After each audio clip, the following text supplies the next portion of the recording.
Apartment Specialists' Auckland-based founder Andrew Murray admits he's never been easy to manage. He didn't click with employers during a string of careers in his 20s, and that's why he went into real estate, to be his own boss. Now that he is a boss, he says the key to being a good employer isn't so much that people work for his company, but that his company works for them. MBR spoke to Andrew Murray about leadership and how to retain valuable staff. Andrew, tell me about life before Apartment Specialists, what you were doing. It was, I suppose I was the expert at nothing but good at a lot of things. And often you come out of university and there's so many options, and I just jumped from career to career. I was, selling mortgages, then I was in selling derivatives in the stock exchange, then went into it was always sales, a lot of it was sales. And then it was selling sort of web products, all that kind of thing. And then I hit 30 and realised that I was nothing that I thought I'd be. And you hadn't really considered doing your own thing before then, before you hit 30? I always thought a business would be something I'd do, but it's easy to talk about it than actually do it. And in your 20s, your years can go pretty quickly. I think the whole, 30 is my parents' 21 is very true, especially my maturity anyway. So what changed? What was the catalyst to make you say, right, I've actually got to sit down and do this? I was one of those people who said, I'm going to be this by 30. And you should not do this. I'm going to be, have millions by 30, married at 31, kids at 32, all this kind of thing, and I hit 30 and I was nothing. So was it a financial motivation which made you think, if I run my own business and I work hard at it, then I can make what I can out of it? I think it was pressure on myself to be something that I wasn't. So I chucked everything out the window and did something that I never thought I'd do, which was real estate. Why real estate? Because I had no boss. I didn't like having bosses. So to be honest, I think I was a bit arrogant in my 20s, and I would have been very hard to manage. So I always wanted to do things my way, but I didn't actually know. But you worked out that you could do a real estate course, get the ticket, and then just work for yourself. Well, I saw that other people were doing it who were doing there's a few that were successful, and I was like, well, and my belief at the time was I can do better than them. So I should be able to, was my view. It was a confident view, shall we say at the time. But so what changed from going to real estate to work for yourself to setting up Apartment Specialists? I've got an interesting view of real estate where I believe most people go into real estate because they didn't find their passion or they weren't good at anything else.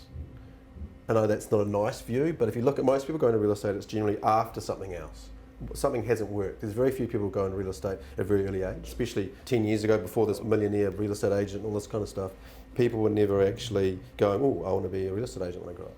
And it's not regarded that well. So your competition isn't that high. It comes down to work ethic systems and then knowing your market. So I think it's very driven by if you've got some, you're reasonably intelligent and you can work hard, you can do very well. I mean, if you can go in any industry, being a journalist or anything, you can go any industry and within 18 months become the top agent in New Zealand.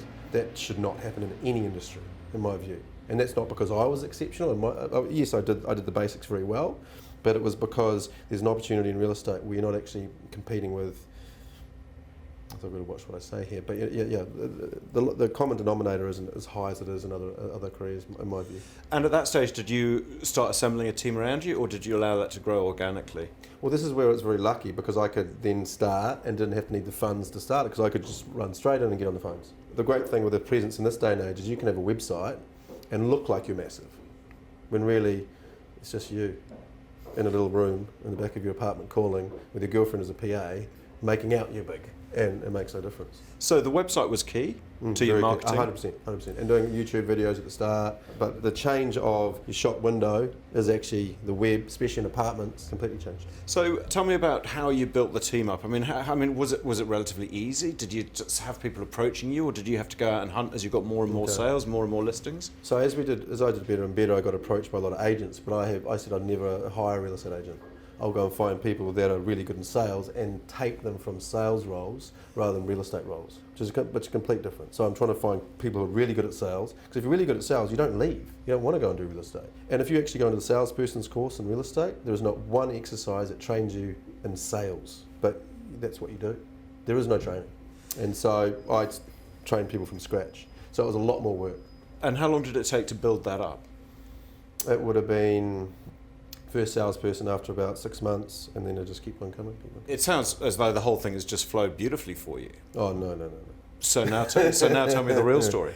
Okay, so you learn your lessons by your mistakes. I have grown up with a family who never gave me any money. My dad was self-made, he was a consultant, mum was a teacher, so it wasn't like I fell into any lap. And Dad, after a certain point, because he was a consultant, could help me from the HR point of view and all that kind of thing, but not really with starting a business and when you've got actual staff. It was just purely through mistakes. Some really, really big ones, I don't know. Yeah, tell me some. Okay, so I realised that as a business owner, you have your talents. And it's really important that you identify what your talents aren't and plug those holes and get other people to do it or other services. Trying to be good at everything is just the worst thing you could possibly do.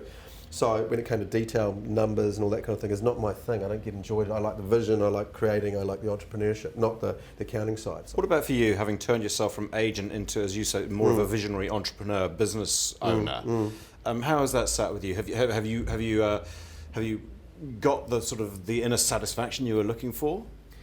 It's interesting when you say that what I thought I would be or what a boss would be and all that kind of thing, now becoming one is not what I thought. I thought it was all strategy, it was all about technology, it was figuring out how to do better. It's just people. It is just people. It has been really good with people and caring. And did I know I would be good at this role 5-6 years ago? Absolutely not. Like, I think it's actually a lower statistic of people who are good, but the only way you do it is to find out. So was that a pleasant surprise for you? That it actually, when you suddenly worked it out and thought, this is just about people and relationships? It is, but people and relationships aren't predictable. And you're always learning. There's always a situation. And you've just got to care for them like you care, like you do your kids in a way. And this generation's different. Everybody goes, how do you manage this generation? And I think being slightly younger enabled me to be closer and realize, and then think of myself and go, I think one of the biggest lessons was, okay, how do I help them become who they want to be, and the company will benefit in the way. So I'm almost, as soon as they come in, how do I get you to leave? Yes, That's what I'm trying to do. Yeah, so talk me through your observations about let's say the millennial generation and how they approach working for you. Okay, so I thought basically the old bosses are just, it's not working anymore. We come in and the bosses, the authoritarian or whatever, what's the word, they're very strict. They'll tell you what to do. It's my way or the highway. 9 to 5, really strict. It's just gone. It's now about what's in it for them. So people think they're lazy. It's not. It's because they're looking for their own motives, and why not? If you're going to work this much, when you think how much we work compared to getting a weekend, why shouldn't it be in for them? So then it's finding what are their dreams, what are their aspirations, and doing your best to provide those opportunities within their work to get to that. So if it's an agent, they want to be a developer. Or if it's an agent who wants to be really wealthy and wants to have income, so in 10 years' time he doesn't want to have to work, well, let's figure out what are the steps to get them there. If it's an admin staff, it's going, who has a passion for design, well, I'll pay for a design course. So while you're doing it, you're loving working, and I may have you for 4 years, and then you leave. Most actually stay, because not many people take that risk. Or they're there, and the average, I think, age is now that 2 years, and they change jobs. And you're not getting the best out of them anyway. So that was a big, big mind shift for me, and it worked so much. It worked so well. So Apartment Specialist, 6 years old as a company. How many employees have you got now? We've got agents and you've got contractors, so because they're contractors, and you've got your employees at the staff, which is the admin staff and the IT staff. So if you count all of them, that's probably early 20s. I had to reduce a couple at the end of last year, and which is always learning again because the volume's halved. And how hard was that? Very hard, very hard. That's the thing, you're learning the whole time. And at the time, because it's new, it's a big deal, but then you get through it and you look back and then everything's fine. So what sort of strategy did you approach the first time you had to actually deal with that HR situation of having to let people go? Generally, you're going to let someone go. There's two reasons why you let someone go. They don't fit the culture, they're not working, right, and they're not successful themselves in that role, or the business is changing and you've got to. The hardest one is when the business changes, you just have to. And I find that easier because you've got an excuse behind you. Look, our margins are changing. And I find that's easier because everyone understands that. And you've got to sacrifice something for the larger team. But the wrong fit. Yeah, the wrong fit's a hard one and I found that the best way to do it is actually approach them and go, okay, you're not the problem. It's that the position isn't right for you. If you find the right position for you, you'll blossom or whatever, male or female. So it's not about destroying their confidence through it and getting them to go, look, do you actually enjoy this role? Is this actually what you want to do? Because in most cases, if they're not succeeding, the answer is no. because everyone doesn't like being in a role that they're not actually fitted to. So then you change it to that and help them find what is suited to them, and go, look, you've learned a great lesson here. You know, this is something that's really positive. But if you ask those questions, it'll come out first, so it kind of leads it out of them, and that was something that I found. Then you're doing it with where you care about the people. You know? So how do you personally deal with the huge ups and downs? This is where you've got to lead people, and it's not always easy, but you've got to stay so confident because they're not often. You know, there's people who enjoy leading, there's people who not.